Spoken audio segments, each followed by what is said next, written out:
Doubtlessly, meditation practice is one of the most important, and at the same time most confused subjects that we experience.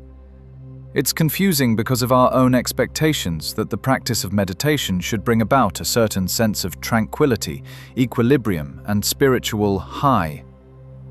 I would like to emphasize that the practice of meditation, as it was presented by the Buddha, is no more and no less than working with yourself, sitting with yourself alone, without entertainment, without further feedback and encouragement.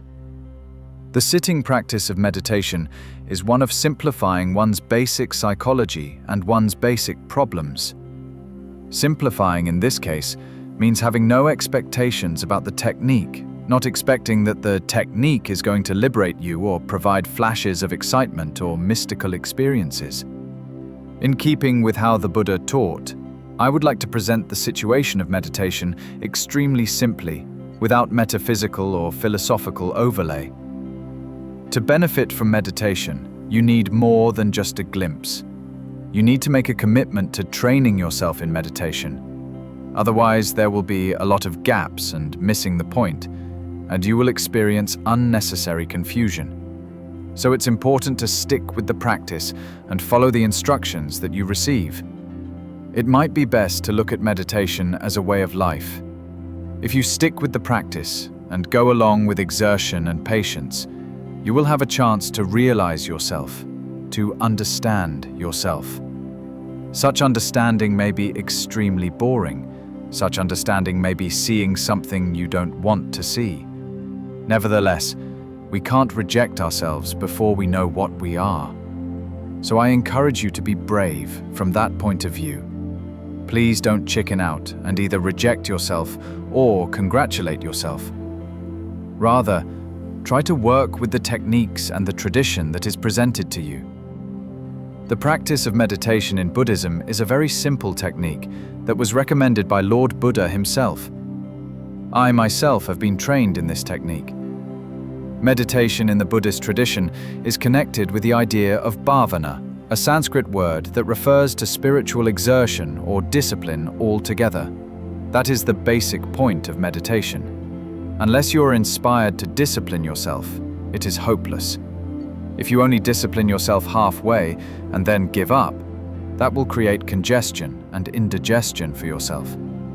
From that point of view, meditation can be very demanding. If you stick with it, however, if you sit regularly and follow this discipline, you will develop understanding and become skilled in the clarity of the practice. Your experiences won't be dramatic by any means. The practice will purely lead to discovering yourself, I'm afraid.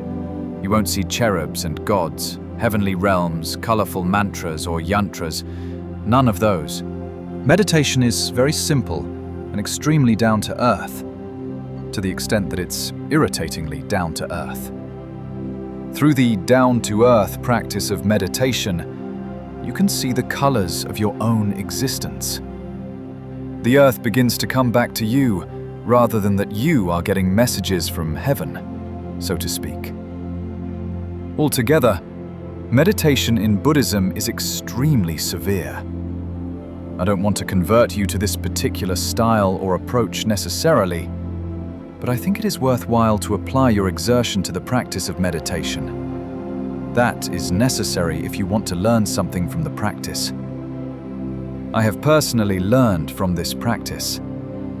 I don't mean this as a testimonial particularly, but I feel I should share with you that I have gained wisdom and clarity myself from this practice.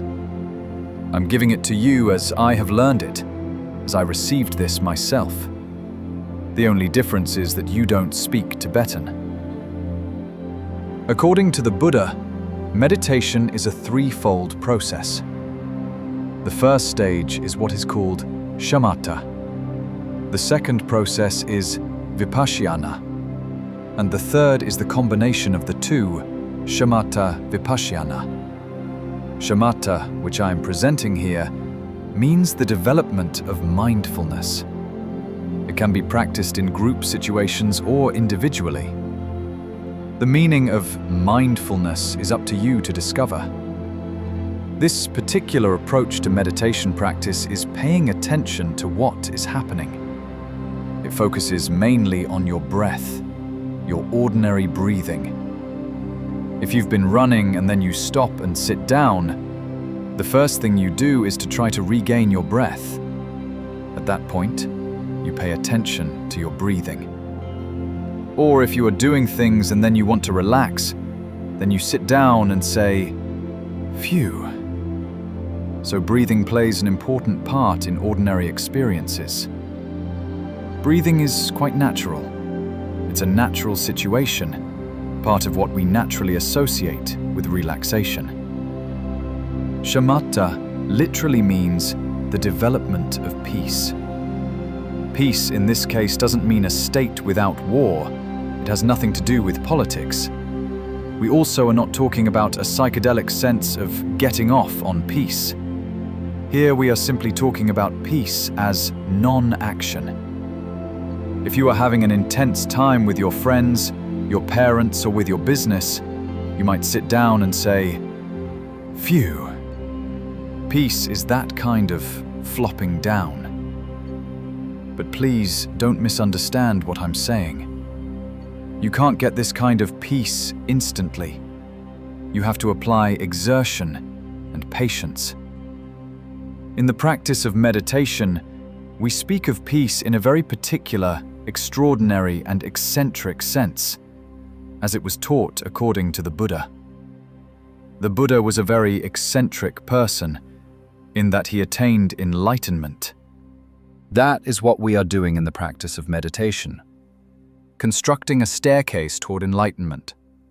It requires very precise measurement of the boards to build the steps properly. All the angles have to be properly considered, and you have to use the right nails and hammer them in carefully, because this staircase has to bear the weight of people walking up it. Shamatha practice is building a staircase very deliberately, according to the Buddha. A staircase to what? To enlightenment? What is that? It doesn't really matter. Just building the staircase may be good. No promise, no blame. Let us simplify the situation. Let us build this staircase very simply and directly. When you practice meditation, don't make a big deal about it. Just sit down, relax, and straighten your back, not to the extreme, but in a deliberate fashion. Your posture is a bit like how you would hold yourself if you were going to ask your lover to marry you. Your approach would be semi-relaxed, friendly and somewhat seductive, but straightforward. That's how your posture should be here. Then you place your hands on your knees, which is known as the mind-relaxing posture, or in whatever position you have been instructed in.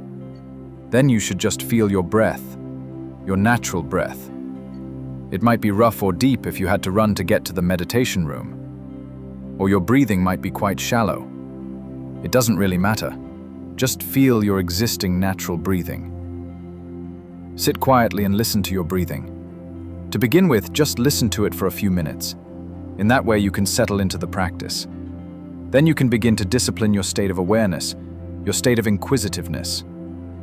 When you have nothing to do but sit and breathe, you begin to wonder, what can I do with myself? Those thoughts are fine, but then try to focus everything on your breathing. Listen to your breathing, feel your breathing, completely, properly, as much as you can. But don't force yourself. Don't hold yourself too tight like an Englishman with a stiff upper lip. Here, you are dealing with your breathing very naturally. It's just natural breath. You sit there as though you're about to address your lover.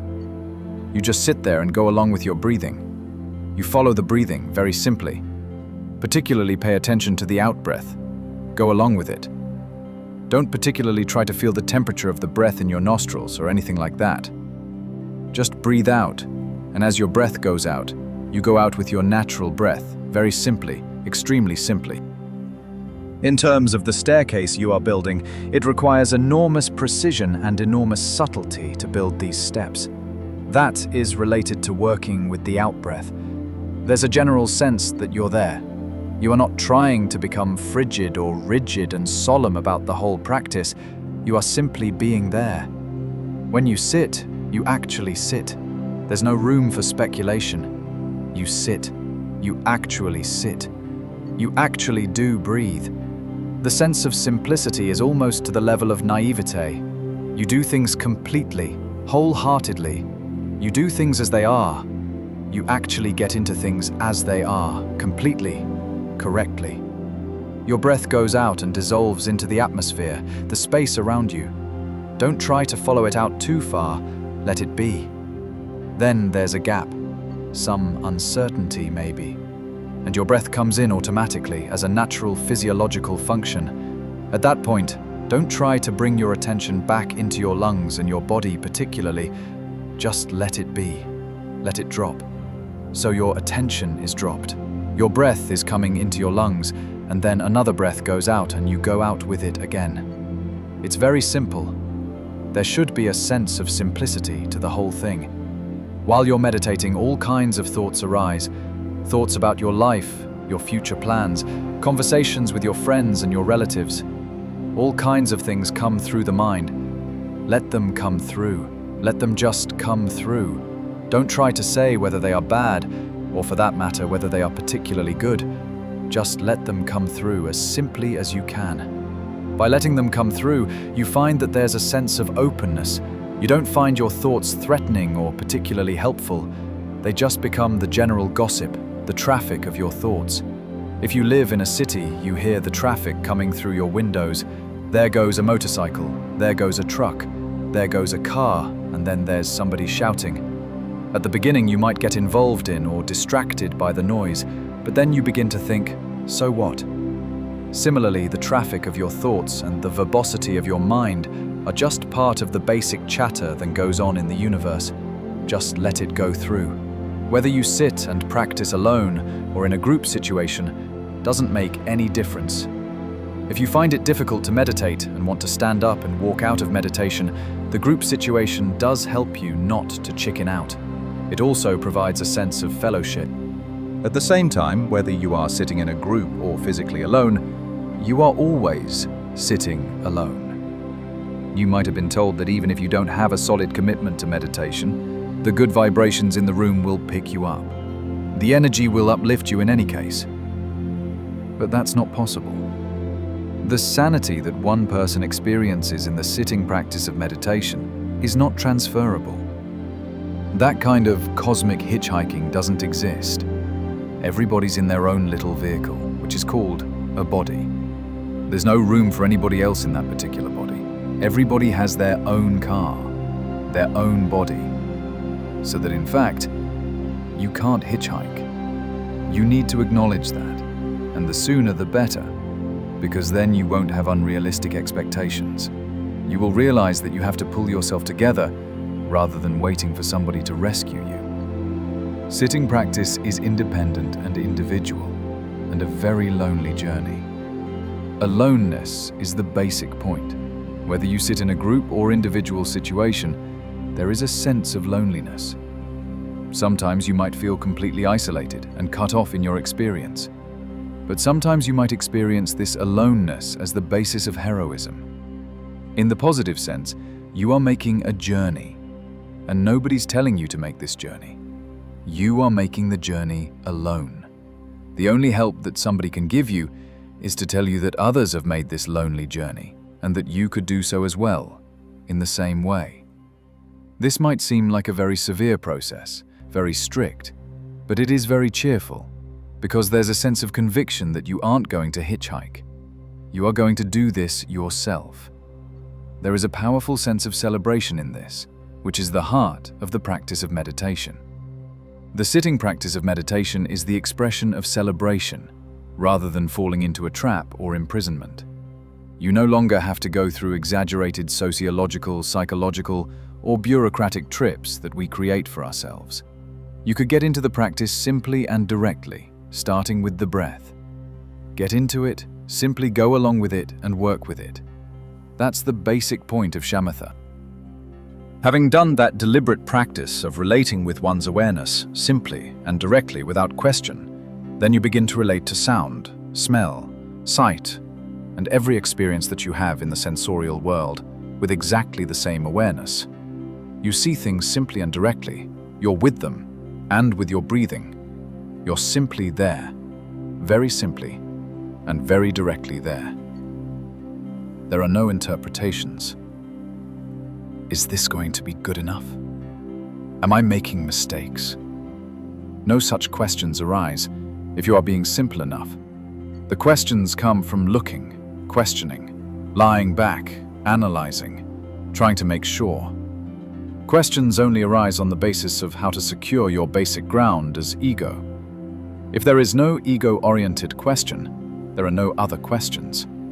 Instead, your practice is a statement, somewhat. It is extremely direct and deliberate. The basic point of shamatha is this sense of deliberateness. You are actually doing something. You are getting into this particular process without making sure that what you're doing is okay. Things are actually taking place almost of their own accord, very simply and directly. That is meditation.